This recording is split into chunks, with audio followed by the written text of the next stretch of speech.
আমি কিন্তু মাত্র ৩,০০০ টাকার চাকরি করতাম, বা আমার বাবার একটা বাইক ছিল, বাইকটা হচ্ছে 18 বাইক, ডায়াং ডায়াং। এত ঝাংড়ি বাইক আমি জন্মেও দেখি নাই। স্টার্ট দিয়ে এখান থেকে যাই 1 কিলো গিয়ে আবার বন্ধ হয়ে যায়, ওখানে গিয়ে আবার এমনে ঝুকাই, তেল আছে তাও চলে না। তবুও কোন মতে ঠেলে ঠুলে চালাইছি কয়েক মাস যাব। আচ্ছা, একটা পর্যায়ে গিয়ে এমন একটা অবস্থা হলো আমার পকেটের, যে তেল যে ভরবো বাইকে ওই টাকা আমার পকেটে নাই। তা আব্বাকে বললাম, আব্বা मैं माफ़ी भी मांगता हूँ, দোয়া भी मांगता हूँ, আমার দ্বারা এই বাইক আর চলবে না, তোমার বাইক তুমিই রাখো। তা আব্বা বললো, কি করব বাইকটা, আমার পায়ে তো ব্যথা, আমি তো হার্টের রোগী, এটা কি সেল করে দিব?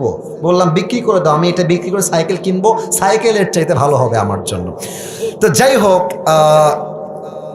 বাইকটা বিক্রি করব ভাব, মানে এটা এইভাবে কখনো আমি আগে কোনো মাহফিলে বলি নাই, এতটা ব্যাখ্যা দিয়ে বলি নাই, আজকে বলছি বাইকটা বিক্রি করে দিব অভাবের জন্য।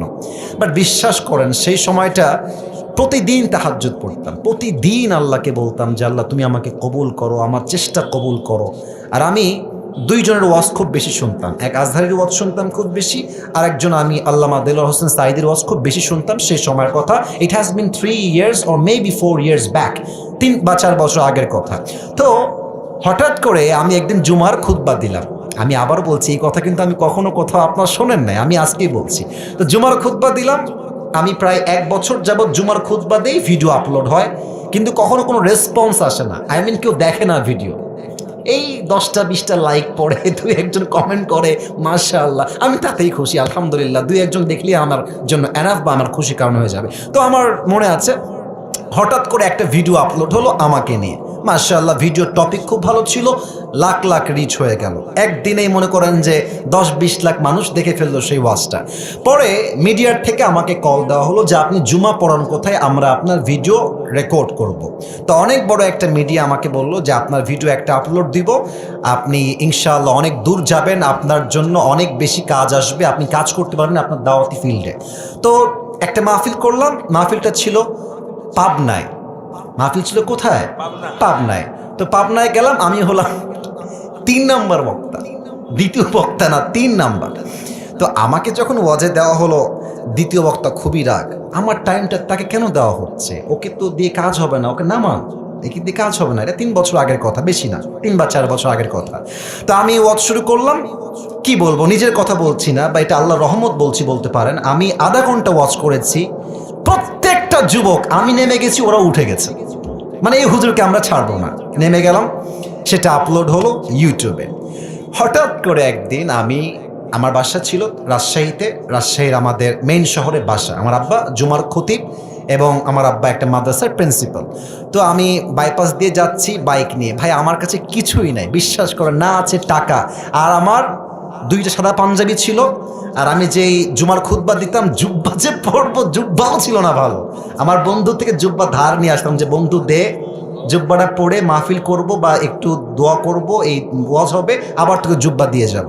তো আমি এই অবস্থায় মাহফিলের জন্য বা রাস্তা দিয়ে হাঁটতেছি, তো হঠাৎ করে আমার কাছে একটা কল আসলো, বললো আপনি কি আবরারুল হক আসিফ বলছেন? এটা অনেক আগের কথা, আমার ক্যারিয়ার কিন্তু শুরু হয় না। বললাম জি ভাইয়া, আমি আবরারুল হক আসিফ বলছি, আপনি কে? তো বললো যে আমি অমুক জেলার থেকে বলছি, আপনার একটা মাহফিলের ডেট লাগবে। শুনে কলিজায় এত শান্তি লাগলো যে আলহামদুলিল্লাহ, আল্লাহ হয়তো আমার রাস্তা খুলতেছে, এই তো রাস্তা আমার খুলে যাচ্ছে। তা আমি একটু ভাব নিলাম, আমার কিন্তু ডেট মেট কিছুই নাই। বললাম ও আচ্ছা, ডেট নিবেন কবে, আমাকে তো দেখতে হবে ভাই। তো বলছে যে ভাই ডেটটা আমরা 2 মাস পরে নিব, যদি আপনি ডেট দেন তাহলে আমরা। ও তো ভাবছে মাশাআল্লাহ, মিলিয়ন মিলিয়ন ভিউ, এ তো অনেক বড় বক্তা হবে রে ভাই। তো আমি একটু ভাবতাম, আমি বললাম ঠিক আছে, আমি ডায়েরি দেখে আপনাকে বলছি। আমার ডায়েরিতে কোনো ডেটই নাই। তো যাই হোক, পরে সে বললো যে ভাই ডেট কি আছে, ডেট কি হবে? আমি নিজেই, আমার তো ডেট লাগবে রে ভাই। আমি কল দিয়ে বললাম ভাই হ্যাঁ অমুক তারিখের ডেট হতে পারে, আপনি কি ডেটটা নেবেন? তো বলছে অবশ্যই নিব। তো বলছে যে ভাই আপনার হাদিয়া কত? আমি তো জীবনে হাদিয়াই নেই না, হাদিয়া কত বলবো। এখন বলছি যে ভাইয়া হাদিয়া আসলে বলা যাবে না, আপনি বলেন যে আপনি আমাকে কত দিবেন। তো আমার বেতন কিন্তু ভাই মাত্র 3,000 টাকা, এবং 3,000 টাকা এত কম আমার জন্য, বাইকের তেল ভরতে আমার 3,000 টাকা শেষ হয়ে যায়, খাবো কি আর পরবো কি। তো আমার ভাই বলছে যে আপনি একটু বললে আমার জন্য খুব ভালো হয়। তো আমি বললাম যে আপনাদের গত বছরে কে আসছিল? বলছে আমাকে একজন বক্তা আসলো। কয় টাকা দিয়েছেন? বলছে 20,000 টাকা দিয়েছি। মনে বলছি 20,000 টাকা, আর ওকে বলছি ভাই এটা কোনো টাকা হইল? আচ্ছা যাই হোক, অনেক কথাবার্তা বলে সে বললো ঠিক আছে আপনাকে আমরা 25,000 টাকা দিব, গাড়ি ভাড়া সব কিছু মিলিয়ে, খাওয়া দাওয়া মিলিয়ে, থাকা সহ 25,000 টাকা আমি আপনাকে দিব। তো বললাম দিব বললেই তো হবে না ভাইজান, আপনাকে তাকে অ্যাডভান্স করতে হবে, না আমি প্রোগ্রামটা কনফার্ম মনে করব কেমন করে। তো বলছে ঠিক আছে ভাই আপনি আপনার নাম্বারটা আমাকে দেন, আমি আপনাকে 5,000 টাকা অ্যাডভান্স করছি। আমি বললাম ইয়ার ইয়ে তো মেরি রাস্তা খুল গিয়া মাশাআল্লাহ। তো বলছে ঠিক আছে আমি আপনাকে দিচ্ছি, নাম্বারটা আমাকে পাঠান। তো নাম্বার দিলাম, 3 দিন কোনো খবর নাই। মনটা আবার খারাপ, জানলাম ডেটটা কি তাহলে পাবোই না। তো 3 দিন পরে আবার আমার ভাই কল দিয়ে বলছে প্রিয় ভাই আপনাকে তো আমি টাকা দিব, বাট আমি টাকা তুলতে পারি নাই এলাকার থেকে, তাই টাকাটা দিতে পারি নাই। তো মার্শাল্লাহ সবাই আমাকে টাকা দিয়ে দিয়েছে, আপনার নাম্বারে আমি এখনই টাকা পাঠাচ্ছি। তা আমাকে ওই প্রথম মাহফিলের জন্য 5,000 টাকা অ্যাডভান্স দেওয়া হয়, এবং 5,000 টাকায় আমি আমার আব্বা আম্মাকে দিয়ে দিয়েছি। যাও তোমরা নাও। বিশ্বাস করেন ওই যে আমার জার্নি শুরু হলো, আল্লাহু আকবার, কি বলবো। এখন এমন একটা দিন নাই যেই দিন শত শত কল আসে না, আসিফ হুজুরকে লাগবে আপনাদের কি, আমাকে বলে 3 লাখ নিবেন, 2 লাখ নিবেন, 1.5 লাখ নিবেন, কত খালি বলেন না আপনাকে আমরা চাই। আপনি বলবেন হুজুর আপনি এত লম্বা স্টোরি কেন বললেন? 1 ঈমান, 2 হচ্ছে তাকওয়া।